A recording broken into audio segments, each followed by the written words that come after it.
Welcome to the Explainer. So, let's dive right in with a fact that honestly absolutely blew my mind. Did you know that the roots of a zucchini plant can actually reach up to 2 meters deep into the soil? 2 meters. It's incredible. And here's another wild fact for you. If you overwater your zucchini plants early on, like right before they start fruiting, you might end up with a massive, lush plant covered entirely in male flowers. And guess what that means? Absolutely zero fruit. If you've ever struggled to get a good harvest, well, the secret really lies in understanding the unique, kind of quirky biology of this plant. You know, we usually just see those massive green leaves up on the surface, right? But underneath, this plant is literally building a fortress of a root system. Understanding this deep-rooted behavior and their super precise water needs is the absolute secret to a massive, continuous harvest. So today, we're going to break down the exact science and techniques from our sources to turn you into a zucchini master.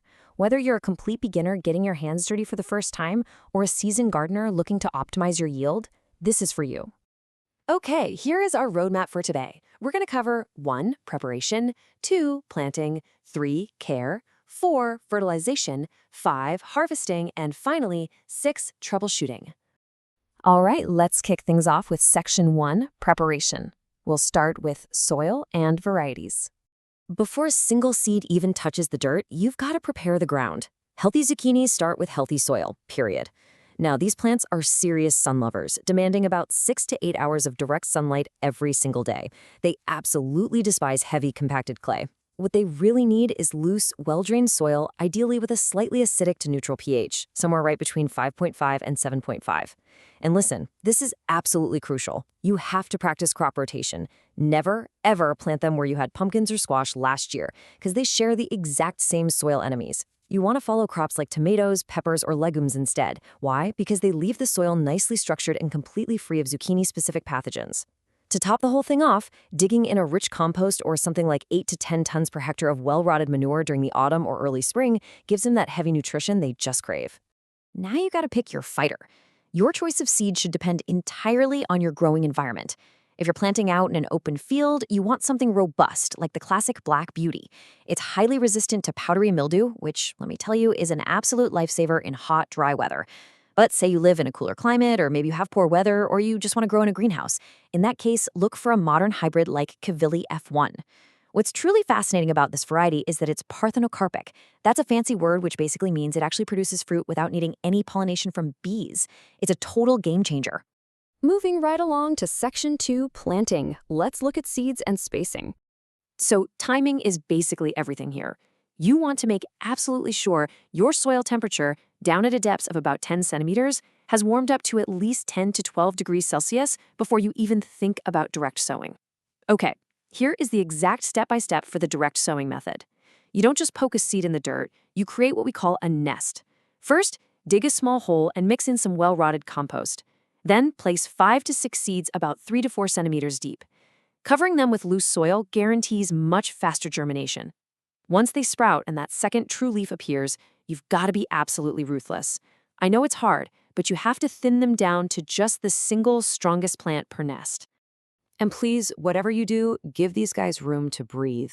You need to leave about 90 to 100 centimeters between your rows and 50 to 60 centimeters between the individual plants. So what's the big deal with spacing? Well, proper spacing is totally crucial for air circulation and allowing sunlight to actually penetrate the plant canopy. This natural airflow is, for sure, your absolute best defense against fungal diseases taking hold when conditions get damp. Okay, Section 3, Care. Let's get into watering and protection. Once your plants are officially in the ground, we enter the maintenance phase. Water is undeniably a zucchini's best friend, but only if you apply it correctly. Remember those 2-meter-deep roots we talked about? Well, during the intense flowering and fruiting stages, a zucchini plant requires a massive 25 liters of water per square meter to support all that rapid growth. I mean, that's a ton of water. They are incredibly thirsty plants when they're working hard. But okay, here is the golden rule you absolutely have to follow. Water deeply, let the soil dry slightly in between, and always apply the water about 10 centimeters away from the actual stem. Seriously, never water directly onto the root collar. Doing that just causes suffocation and stem rot. Also, think back to our hook earlier. Before the plant starts producing fruit, you want to let the soil dry out just a bit between waterings. If you overwater before fruiting, it signals the plant to just create this crazy jungle of leaves and male flowers, basically ruining your harvest before it even starts. Now for section 4, fertilization. Let's talk about feeding your zucchini. Let's dive into feeding these hungry giants. Doing a staggered, smart fertilization routine isn't just a nice little bonus. It can actually boost your final yields by an incredible 50 to 60%. If you want to keep things strictly organic, our sources highlight 2 amazing, totally natural fertilizer recipes. First up is a weed infusion made from nettles or dandelions, steeped in water for about a week. You dilute that mixture 1 to 10 and pour 1 to 2 liters around the plant. Boom, massive nitrogen boost. Second is wood ash. This stuff is packed with potassium and calcium, and it naturally reduces soil acidity. You can just work 300 to 700 grams per square meter right into the soil. But wait, here is a vital warning from the research. Never, ever mix wood ash directly with manure. If you do, a chemical reaction will cause the nitrogen in the manure to evaporate straight into the air as ammonia gas, completely wasting it. Which brings us to section 5, harvesting, timing and techniques. Now for the really fun part. This is the most rewarding phase, but there's a little trick to it. Harvesting correctly actually acts as a biological signal to the plant, telling it to kick into overdrive and produce even more. Do not let your zucchinis grow into giant, tough baseball bats. You actually want to harvest them young, ideally when they hit about 15 to 16 centimeters in length. And honestly, you need to be out there checking daily, or at the very least every other day. Picking the fruit young and frequently prevents the plant's seeds from fully maturing. See, if the seeds mature, the plant essentially thinks its job is done and it shuts down production. So keep picking and it'll keep producing. And this crop is incredibly flexible across different seasons. You can start them indoors or in greenhouses as early as March. You can direct sow out in the field in April and May for your main summer crop. But what a lot of people don't realize is that you can actually do an August sowing. Once you pull up your early potatoes or your green beans, you can just plant a second round of zucchinis right there for a fresh, awesome autumn harvest. Finally, section 6, troubleshooting, pests and diseases. Even with totally perfect preparation, well, nature happens, right? But don't stress. Pests and diseases are completely manageable if you just identify them early. The 2 biggest villains are the mildews, and you really need to know the difference. Powdery mildew looks like someone literally dusted your leaves with white flour, and it completely thrives in hot, dry weather. Downy mildew, which is often called Cuban mildew, is totally different. It shows up as these angular yellow spots on the top of the leaves with this grayish-purple fuzz underneath, and it just explodes in cool, wet conditions.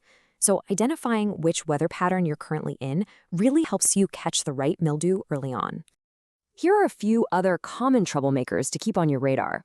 If the tips of your zucchinis are rotting right on the vine, that's blossom end rot. It basically means your plant is desperately crying out for calcium, which is exactly where those calcium-rich fertilizers we talked about come in handy. Then there's anthracnose, which causes dark, sunken lesions that almost look like shot holes on the leaves. Sclerotinia causes a nasty, watery stem rot that makes the plant suddenly collapse entirely. And of course, keep a close eye out for pests like aphids and whiteflies. They don't just eat the plant. Worse, they carry serious mosaic viruses that will deform your fruit. Okay, let's wrap all of this up into a quick masterclass summary. To guarantee a foolproof harvest, here's what we do. Pick the right variety, like Kavili for greenhouses or Black Beauty for open fields. Rotate those crops and ensure proper spacing for good airflow. Water deeply, but keep it a good 10 centimeters away from the stem and let it dry out a bit before the plant actually fruits. Feed them at least 3 times a season and harvest those zucchinis small and often. As always, we want to remind you that this explainer is for educational purposes only. You should absolutely consider your own local growing conditions, your specific soil types, and regional regulations when applying any agricultural techniques. So with the knowledge that these incredible plants are sending roots literally 2 meters down to fuel a massive daily bounty of fresh veggies, the only question left is, are you ready to conquer the zucchini patch this season? Go get your soil ready, pick out your seeds, and start growing. Thanks so much for joining me on this explainer, and happy gardening.